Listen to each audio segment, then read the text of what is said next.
Well, welcome to our 2021 OCF annual meeting. It's our first all virtual experience.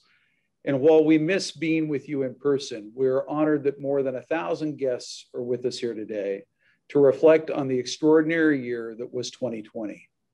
I'll begin with deep gratitude and appreciation to the OCF Board of Directors for their leadership and guidance as we've navigated situations never before experienced by the Foundation. These 15 volunteer leaders from around the state help us stay focused, bringing people together to improve the lives of all Oregonians through the power of philanthropy. And welcome to Deanne Everson, our newest board member from Southern Oregon, and especially our outgoing board chair, Sue Namas, who has been such an incredible leader to OCF for 2 decades. Thanks, board members. Sue? Thank you, Max. It has been an amazing journey to witness OCF's growth and impact across the state over these last 20 years. I think it is fair to say that in 2020, OCF's work stretched to address a magnitude of need never experienced in Oregon. Thanks to the record-breaking generosity of thousands of donors, OCF distributed more than $227 million in charitable gifts to help fellow Oregonians survive, address, and embark on a long road to recovery. With those funds, 4,000 nonprofit organizations provided tremendous work in more than 600 communities across the state, and 9 emergency funds were created in 8 months, even as the incredible OCF staff shifted to remote offices. As we consider how to approach this year's annual meeting, we asked ourselves, how can we meaningfully bring people together to encourage continued commitment to working with OCF? The gravity and unprecedented circumstances of 2020 required a different approach in responding to communities and in our gathering today. Everything you'll see and hear over the next hour is made possible through generosity. Donors doubling their giving, answering the call of those in need, time and time again. Nonprofit organizations increasing capacity, flexing services in new and different ways as calls increase for their services. Volunteers showing up in droves to contribute much needed support. Artists reimagining their livelihoods. Business leaders leaning in and giving back to communities. And the OCF staff working overtime and in new ways. Today, you'll hear from OCF staff, donors, community leaders, nonprofit partners, in their own words, in a vivid reflection of how together Oregonians met the moment.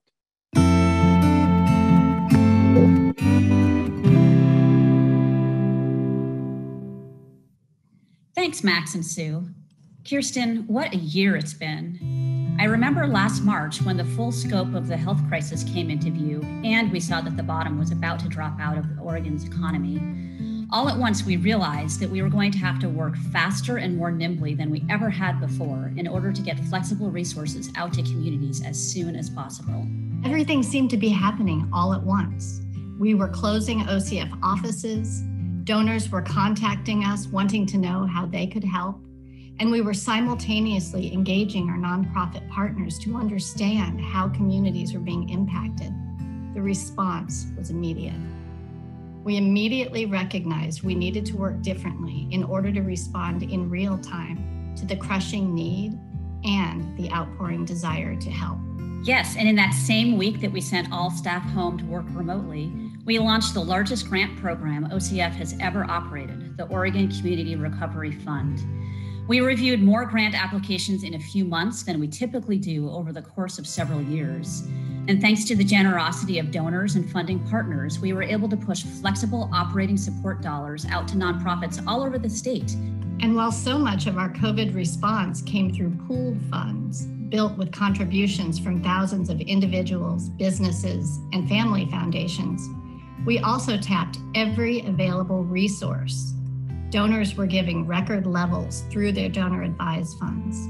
Our staff were working with nonprofits to repurpose existing grants to meet urgent needs brought on by the pandemic. That's right, and this was also an opportunity for us to enhance grant making with other tools available at OCF, like advocating at the state and federal level to direct CARES dollars to those communities most in need. like through the Oregon Workers Relief Fund, where we partnered with community-based organizations and the state to provide financial support to Oregonians who lost their jobs yet were ineligible for federal funding due to their immigration status. The response was mind-blowing. OCF donors, philanthropy partners, business leaders, and concerned Oregonians from every corner of the state poured resources into OCF's COVID Response Fund and also gave directly to nonprofits. We encouraged donors to give as much as they could and to provide unrestricted dollars so nonprofits would have the flexibility to respond to urgent needs. Donors were also sharing with us what they were learning, and their partnership has been incredibly important throughout this year. We hosted events to share what we were learning, and we invited donors to fund accordingly. In those events, we elevated the voices of impacted communities, connecting donors to what was happening on the ground in real time in order to expose the stark realities and also accelerate giving. And don't forget our commitment to share what we were learning in real time. We made public every grant application we received, encouraging OCF donors and philanthropy partners to support these projects directly or to pool their resources with us. Kirsten, why don't we invite some other voices into this conversation? Jaime, tell us how Capaces responded to the crisis. Capaces was born out of a network of collective organizations, so that's in our DNA. And our mission is to strengthen the wellness, capacity, political consciousness of leaders, organizations, networks, movements, and communities to eliminate social disparities. Our values or fluidity, holistic wellness, the spirit of the grandmother, and collective service. And I bring these things up because we had just adopted these values and this mission before COVID hit. And boy, did they come in handy. We entered 2020 with a projected budget of about $900,000, a staff of 8, and the idea of maybe contracting with a couple organizations and one network to support our mission. And we ended the year with a $7.2 million budget, 17 staff, and 56 contracts with community-based organizations responding to the COVID needs. And OCF, was one of our initial funders to provide that seed funding for us to fill this role as a backbone organization to this Latino community-based infrastructure that's supporting COVID, as a project manager, as a capacity builder. And it really allows us to fill that role, that important role, because we know that fighting a pandemic really takes a collective approach. You talked a bit about the community needs. I would love for you to share some more about what you saw as those pressing community needs and what the needs still are in community. Well, we're still seeing a lot of needs, a lot of gaps that our communities are facing. Really survival, right? Trying to survive in terms of meeting their financial needs, to pay for their basic services, healthcare needs, housing needs, food security, access to culturally specific information. We know that in Oregon, Latinos account for more than 25% of the COVID-19 cases, despite making up 13% of the total population.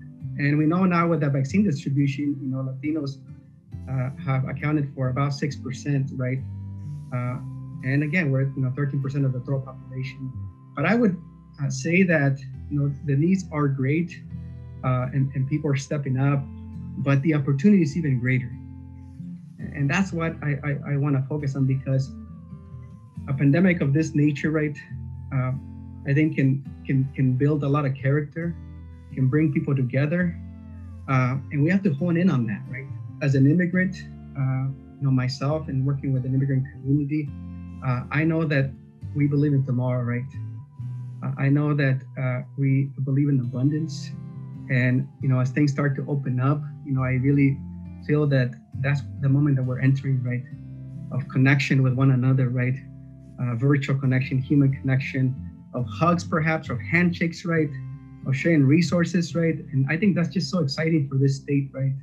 To be able to hone in on the abundance that we have, and we want to share with one another. Jaime, thank you so much for your dedication, your partnership, and your insights today. Thank you very much.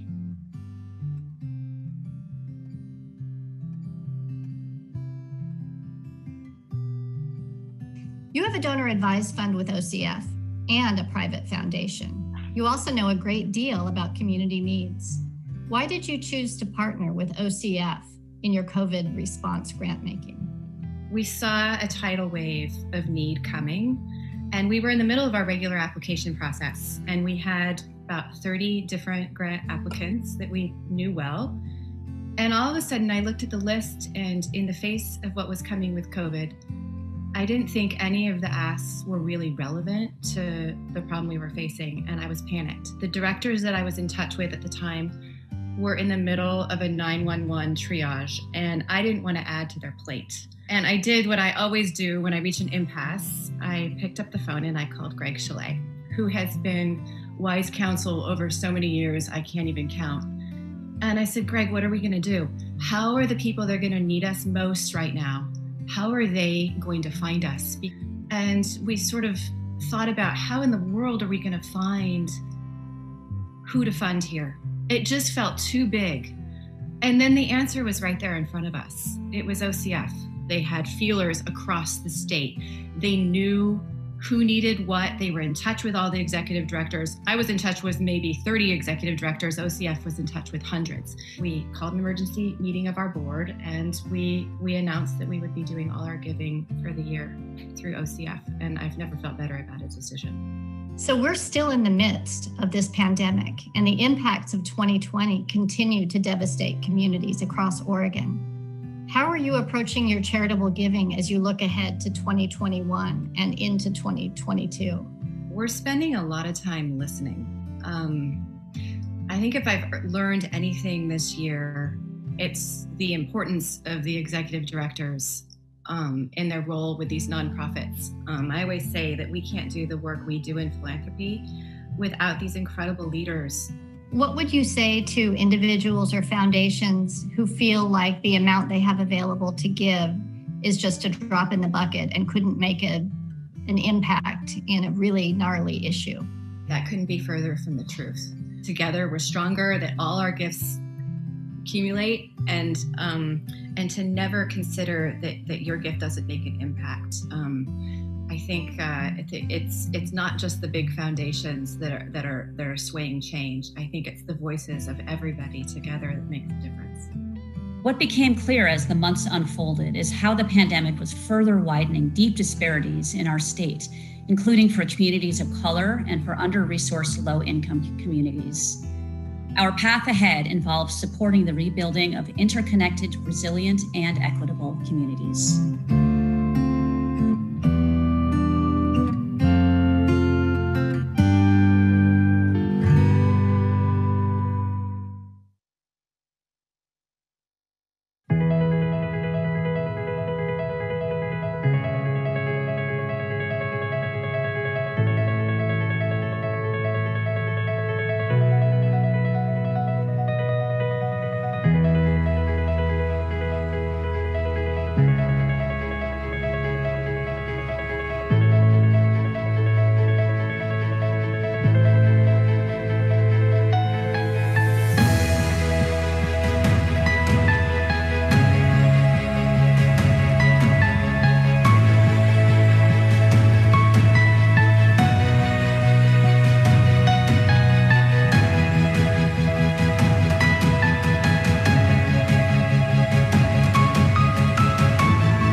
I'm Sue Embry, OCF board member.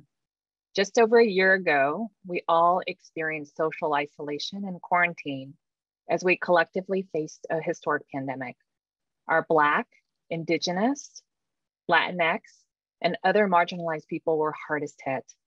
Coinciding with the pandemic was the murder of George Floyd, igniting protests in more than 500 cities across the country.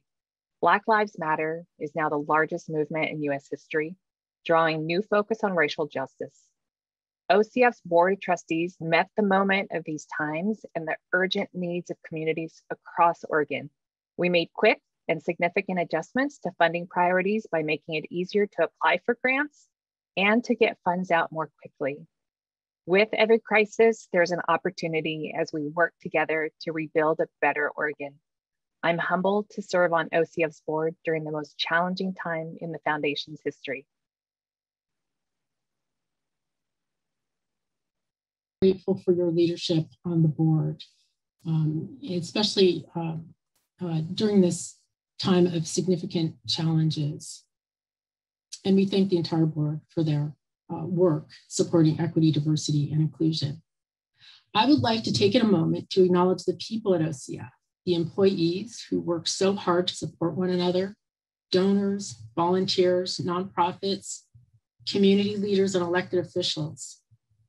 Like many across the state, OCF employees put their hearts and their souls into the work to improve lives, save lives, and transform lives during the crisis. As we move forward together, I am confident there is no challenge or obstacle that OCF is incapable of addressing. The pandemic has given us a gift of clarity when it comes to root causes of opportunity gaps and what it will take to transform systems to be more equitable and uplifting. While we don't have all the answers, we are committed to continued growth and to strengthening our relationships, supporting communities, and celebrating the incredible resilience and vibrancy of Oregonians. I couldn't agree more, Marianne. This last year reaffirmed what we already know to be true. Rural communities and communities of color, especially Black, Indigenous, and Latinx, simply do not have equal access to opportunities and resources. We must acknowledge that these disparities are nothing new and that the systems in place have been designed to exclude them. Philanthropy plays a critical role in addressing these gaps. We can and we should do more. There's a deep value in engaging communities in our work. As Director of Community Engagement, OCF is in a unique position to bridge divides and engage donors, nonprofits, and communities to collectively listen, learn, and work together.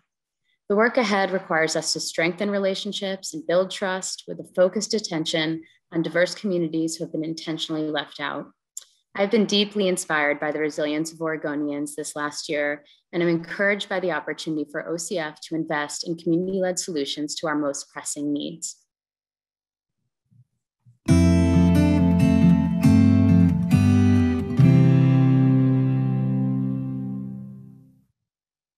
In Oregon and across the United States, economic mobility has been on the decline for decades. For the first time in U.S. history, young adults are less likely to earn more than their parents. For generations, opportunity has been especially limited for low-income children, and in particular, for Black, Indigenous, and people of color. Due to long-standing systemic, institutionalized patterns of discrimination and disenfranchisement, Black children born in families with the lowest 25% of incomes have just a 2.5% chance of rising to the top as adults. For their white peers, the rate is 4 times higher. We know that the COVID-19 pandemic, the resulting economic crisis, and the devastating wildfires have exacerbated opportunity gaps for low-income children, children of color, and children in rural communities. We also know that lots of good work is happening in communities across Oregon to ensure BIPOC children have a chance to succeed. Today, we'll hear from 4 community leaders about the challenges facing our communities, the incredible work they're doing, and how philanthropy can help. What challenges has your community faced in the past year or so? Well, the number of challenges that we've been faced with is obviously, on top of the list is the COVID-19 issues that have, nationally and internationally has struck a number of communities, particularly our community in the Warm Springs Indian Nation, the Confederate Tribes of Warm Springs. That being one challenge. Secondary to that has obviously been the critical issues and the crisis with our water system that's, that has created a number of challenges within the 1,000 square miles that the reservation lies in. The last 12 months have challenged our community in La Clinica like no other time in our organization's history. Responding to the COVID pandemic and the Labor Day fires, test our resolve and capacity daily.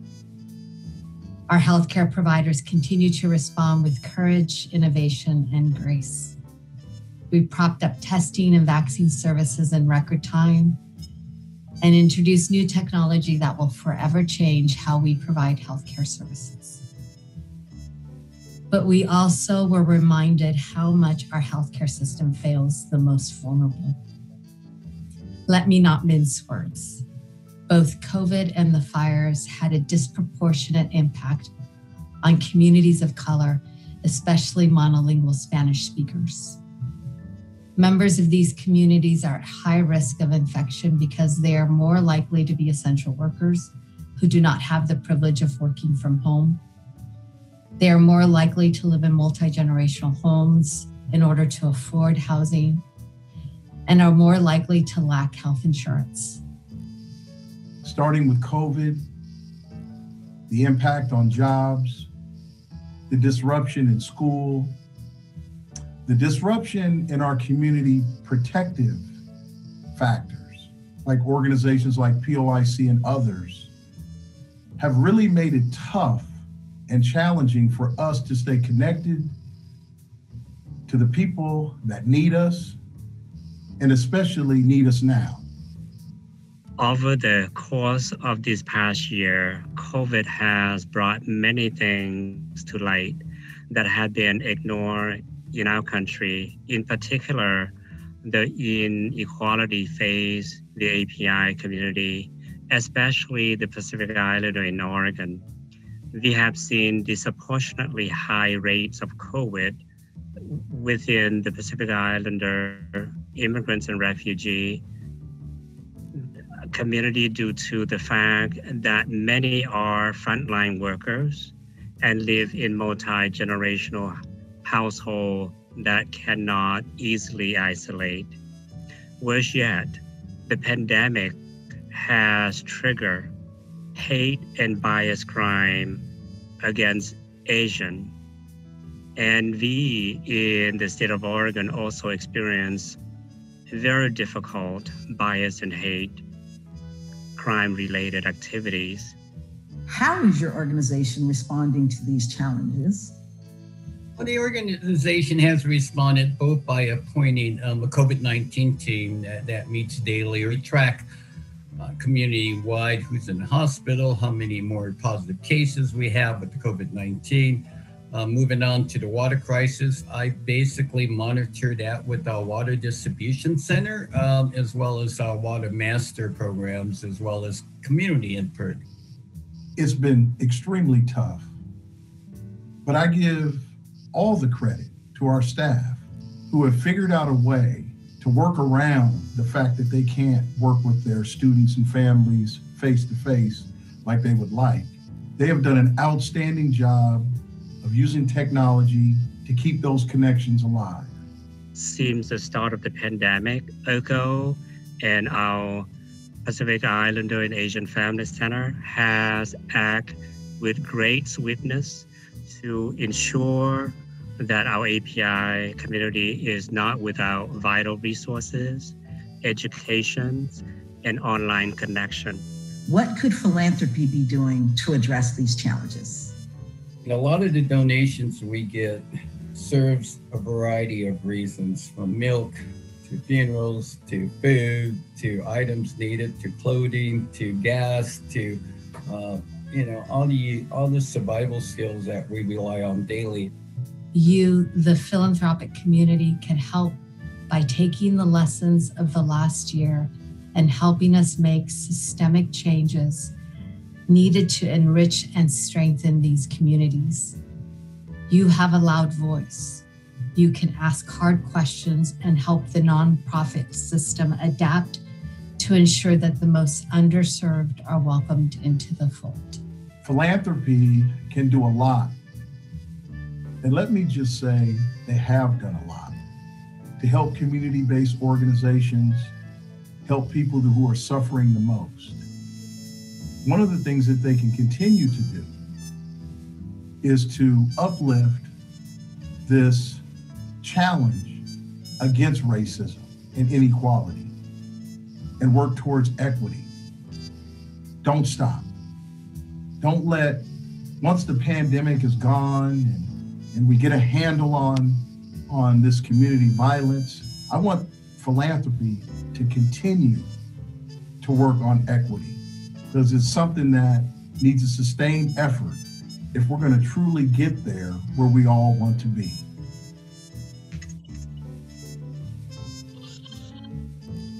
How long have you been active in giving in general? I was raised to be philanthropic. You know, like we talked about it a lot as kids. You know, we have a family foundation, and so it's something that we get together multiple times a year and just kind of discuss where we can do the most good with what we have. And then I have personally started my own giving probably within the last 10 years or so, and primarily focused on environmental issues, because that's where my passion has been. Well, tell me what has changed for you. I think in the last year and a half, with the Black Lives Matter movement, has really brought, racial inequities to the forefront. And I've really started to realize that, social justice is an environmental issue and a health issue as well, too. And so being able to, fund those marginalized communities that are disproportionately affected by climate change, health and weather and, fires, those communities are, the ones that are really experiencing it on a day-to-day basis. We've made a big shift lately in looking at the organizations that we're funding and making sure that they are either, led by communities of color or people of color, and or working directly with communities of color and marginalized communities. And that's kind of one of our determinants as we go through this and really looking at it as it's serving these marginalized communities.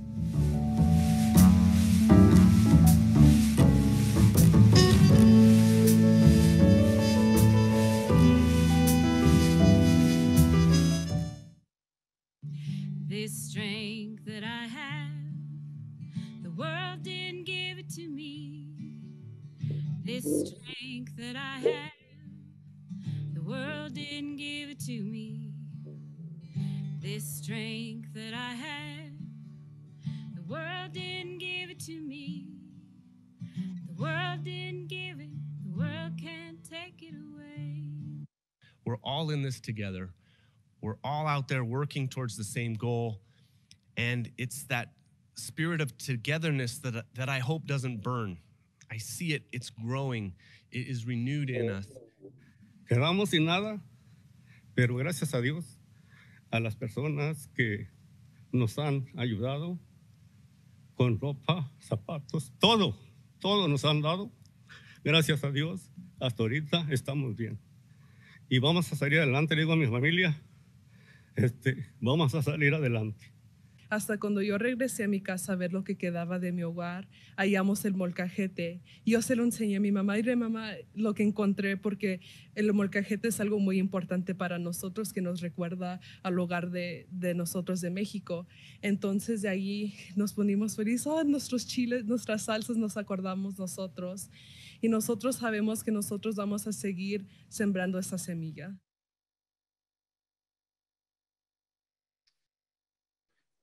Well, so many of our neighbors are still suffering after the destruction caused by the 2020 Labor Day fires.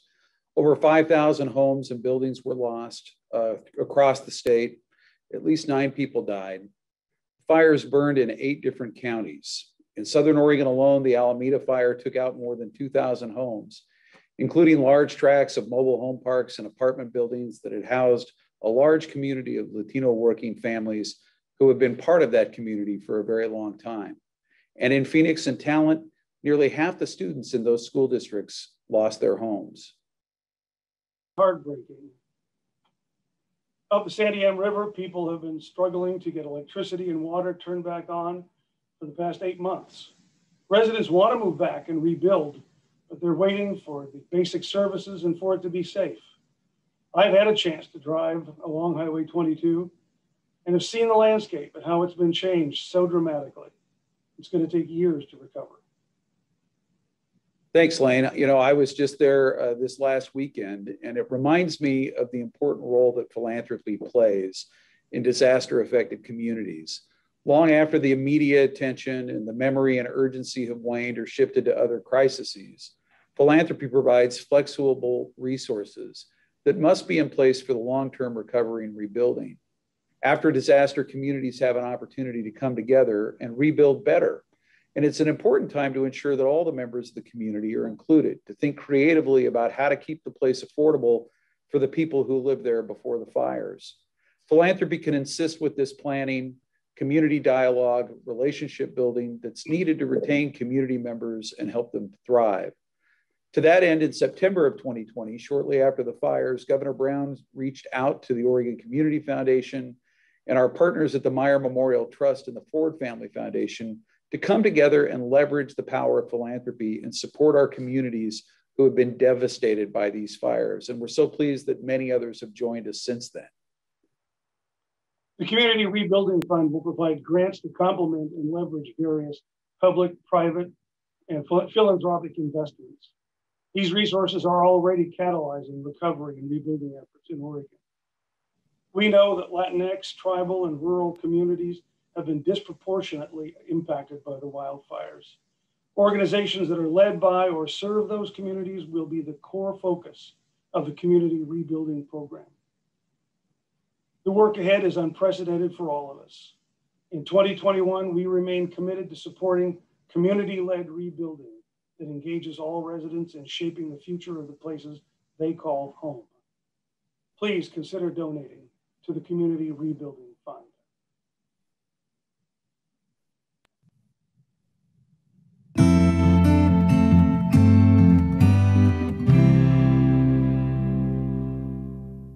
Good afternoon, everyone. Thanks so much for joining us today.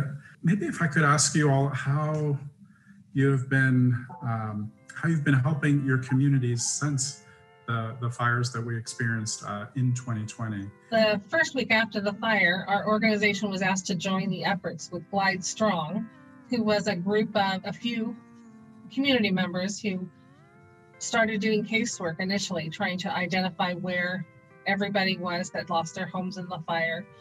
Once we became involved, we not only provided our 501c3 status, but we were able to receive donations and be able to provide immediate needs. We were able to provide shelter, food, clothing, toiletries, pet supplies and foods, gas cards, food cards, and a plethora of other items since right off the first week of the fire. As the former LISTO program director in Southern Oregon, I was there for 2 years and used to work directly with these families that lost their homes. And with the fire, just that impact grew bigger. So since the day that the fire started, some of the parents were calling, particularly my personal phone, not knowing where to go, because they were actually, some of them couldn't even drive. So it was very devastated, and to hear that they didn't have no direction. And so I was just looking at the news, guiding them through my phone and telling them, go through Grand Pass, go north. So it was very, it breaks my heart to see that these families were connected with other families with their children. So 2, 3 families in one car, moving to find safety. And since that moment, I knew that I had to do something. Damon, could you speak to this question both as a resident and as deputy fire chief as well? The fire district, we brought in as many volunteers as we could and worked with the federal and state agencies, that the other firefighting agencies. They call them teams that are brought in to combat the wildland fire. And then the state will do a conflag where they'll send in our sister and brother agencies. We did that for all of September. And that was, I think myself and a few other firefighters, 190 hours or something ridiculous, right? And that was fire suppression activity. That was, in those initial days, you really couldn't tell how effective the community was because we were so socked in with the smoke.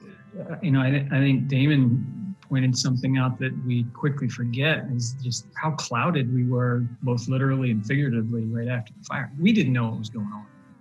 People began to see, both in the fire zone and again downstream, that, wow, this is not only individual homeowners and people having tragic situations, but wait a minute, this is where we get our water. And what's going to happen when the rains come? What's going to happen over the next few years? Are we going to see slides?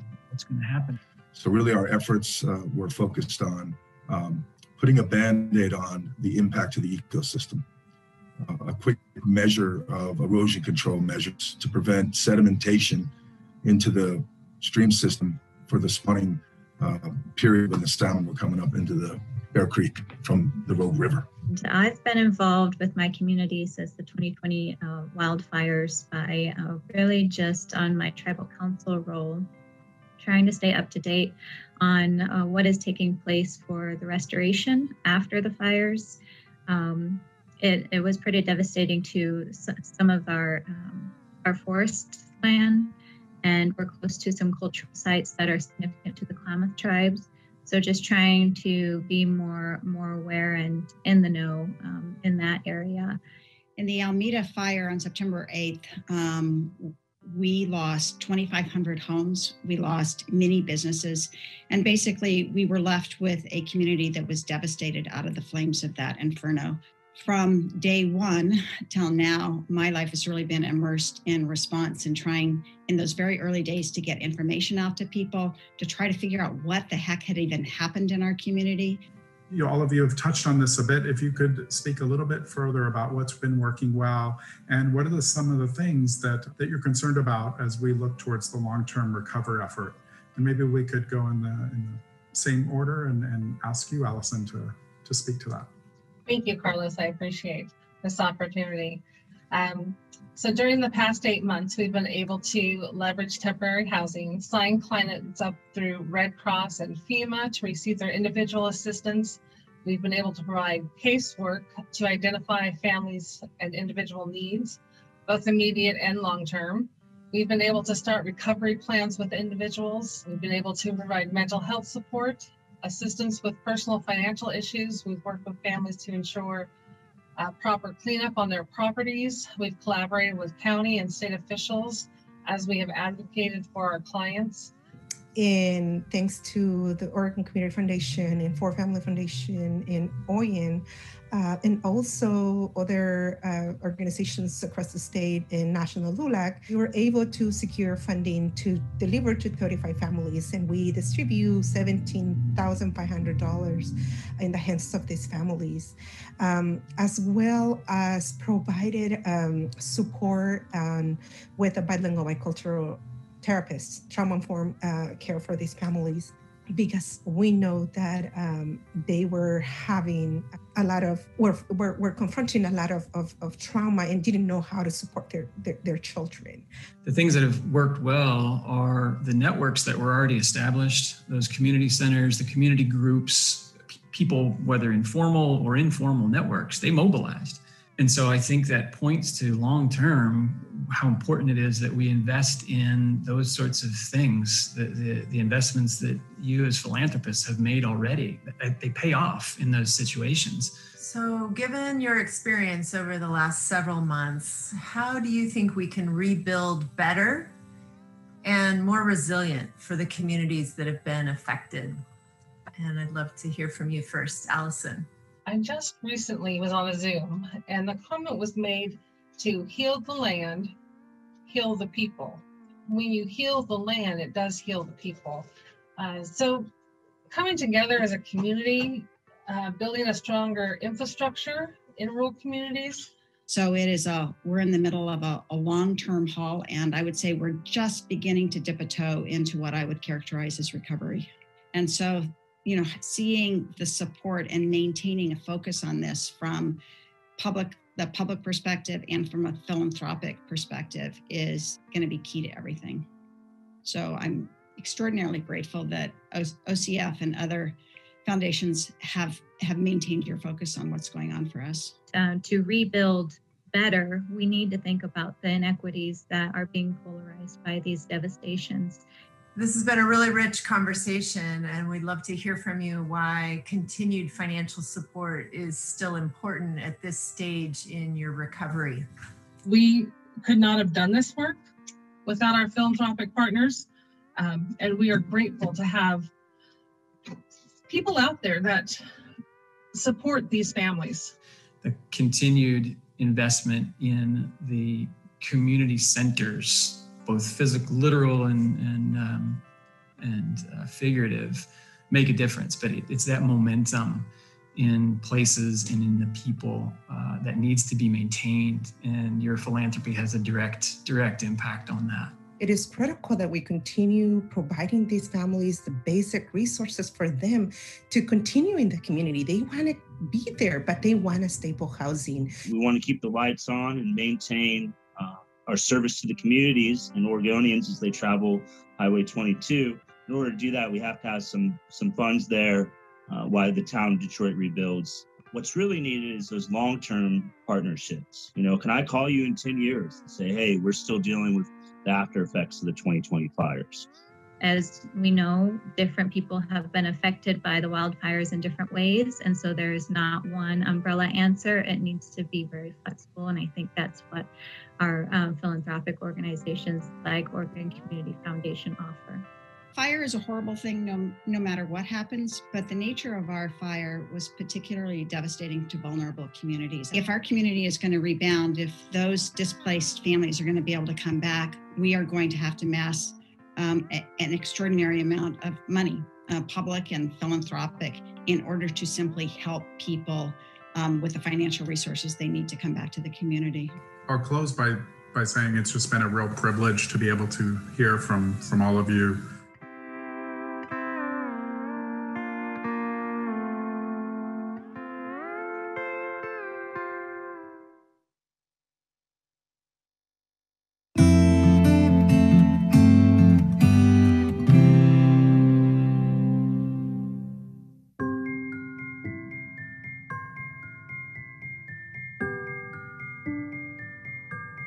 Because of you, we were able to get more food to hungry families.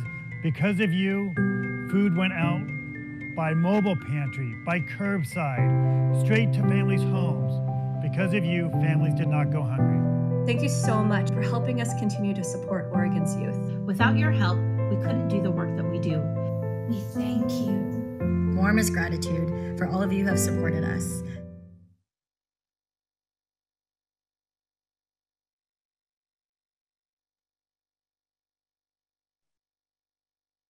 Thank you again for joining our first ever virtual annual meeting. I want to again express my personal thanks to Sue Namas for her decade of service on the OCF board, and again welcome our new board member from Southern Oregon, Deanne Everson.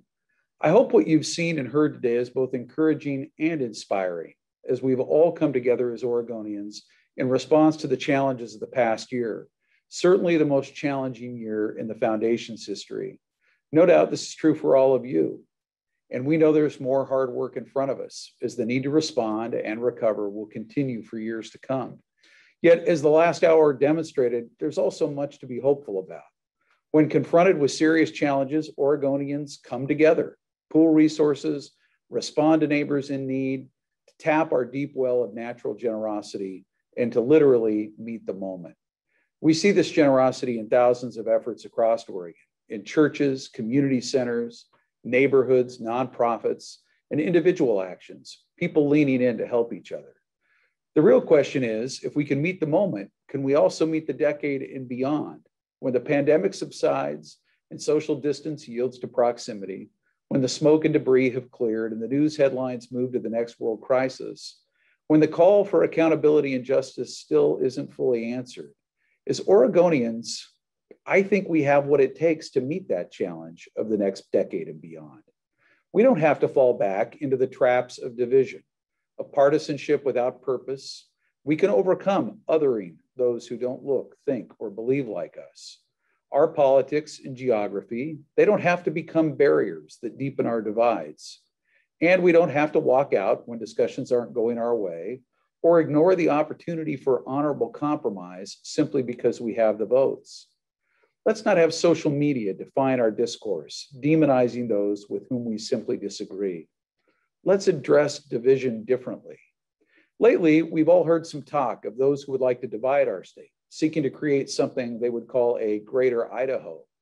But I'd challenge us, each of us, to think about what it would take if we worked at creating a greater Oregon, not greater by expanding our geographic territory, but greater by expanding our compassion, collaboration, and cooperation. An Oregon that is truly equitable, inclusive, and resilient.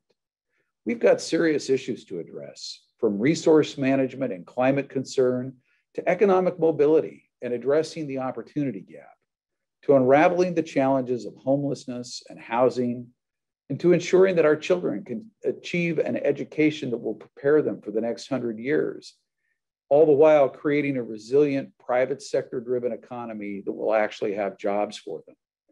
We desperately need each other, our shared knowledge, our experience, our understanding, our viewpoints, and our stories. These challenges don't just belong to one party or one region or one race. These are our problems.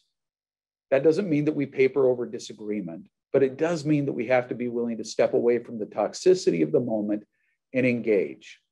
And the only chance we have in making progress against these challenges is by doing it together. I think that's actually the secret sauce of OCF. We are deeply invested in together. Donors, volunteers, philanthropic and nonprofit partners, community leaders, businesses, and government partners. These individuals and groups, they don't see everything exactly alike. And aren't we lucky? Our strength is in the diversity of thought, experience, and approach, and the willingness of generous people to philanthropically invest in a variety of possible solutions to build and strengthen communities. Working across these viewpoints creates a natural tension, but it also strengthens our ability to build bridges because we are focusing not on positions, but on our shared common values. This work is done voluntarily by a generous collection of people who call Oregon home, and that's what gives OCF its strength. Can we do more? Can we bring others alongside us? Can we confront the real problems we're experiencing as a state?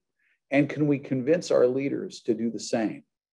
I challenge each of us to become the voice of civility, to be examples of what it means to be committed to the principle of togetherness.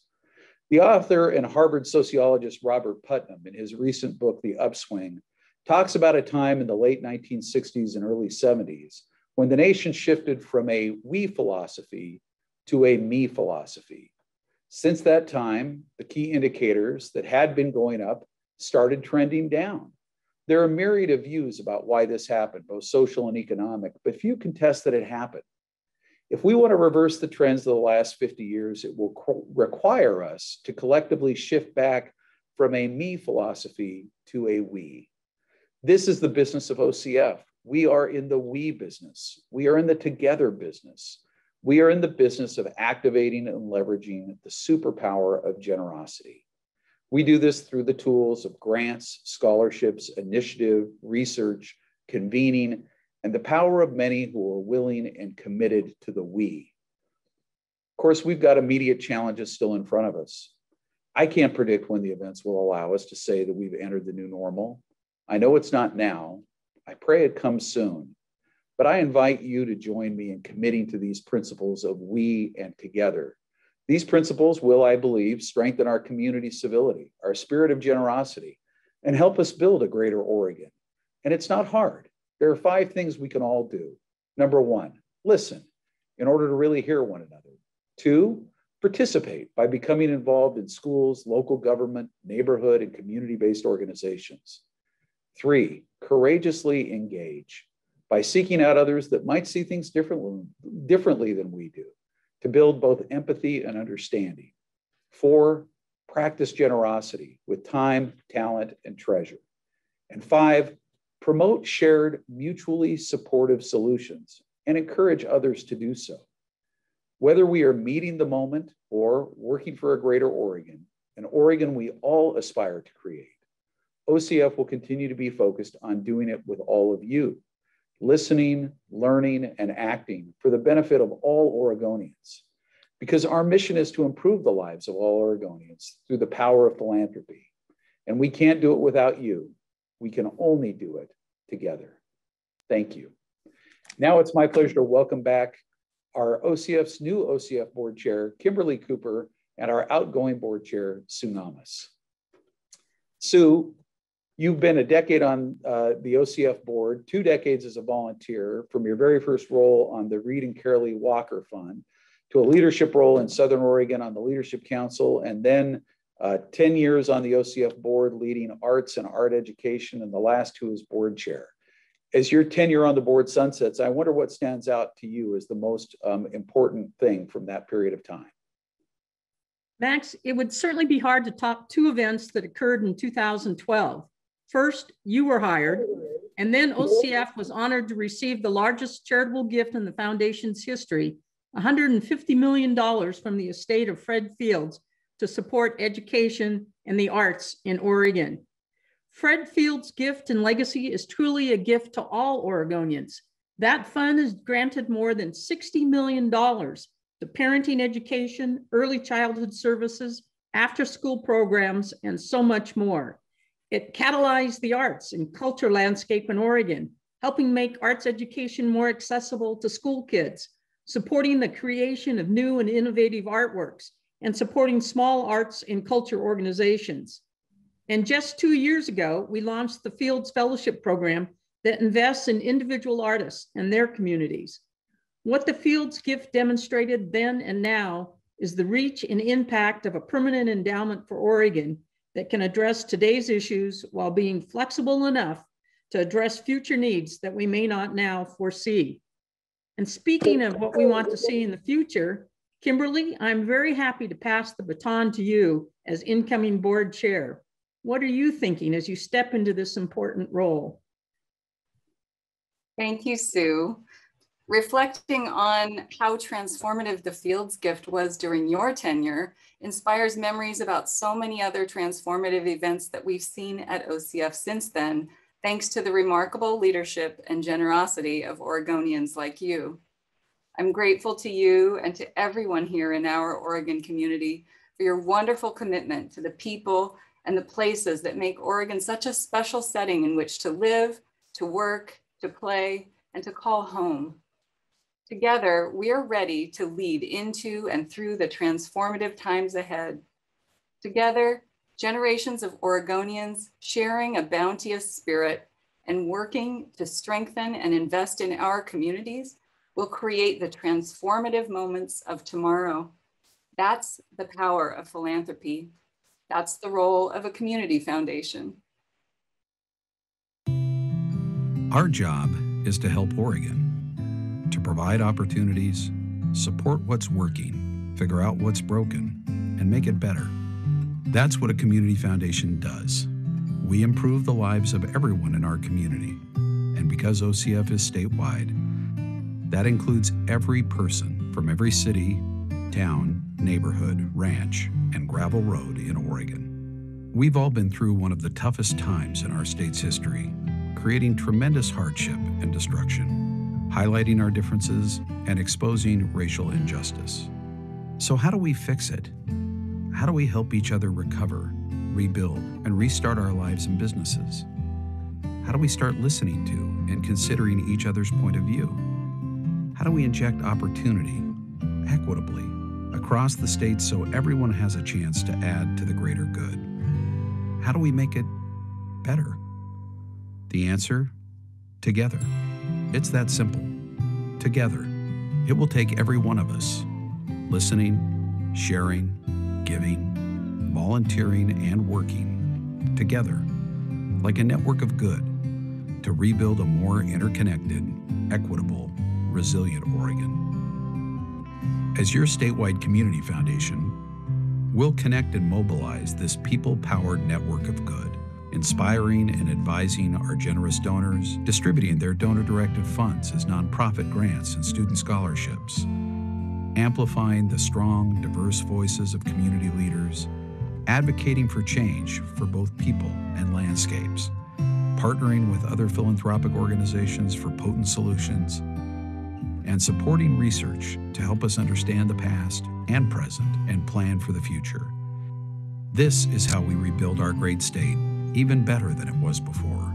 More interconnected, more equitable, more resilient, better.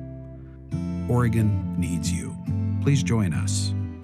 Oregon Community Foundation. Together for Oregon.